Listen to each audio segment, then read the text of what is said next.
Today, I will show you how simple it is to embed Instagram posts and add them to your page on the Thrive website. First, copy the embed code from the Instagram post.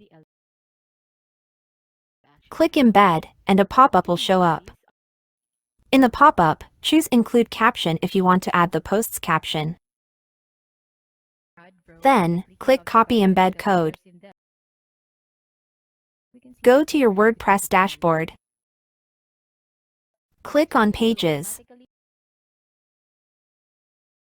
and either create a new page or edit an existing one. Use the HTML element and drag it onto your page.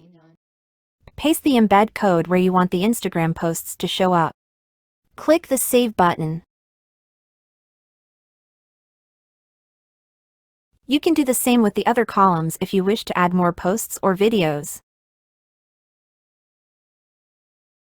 Save and preview your page.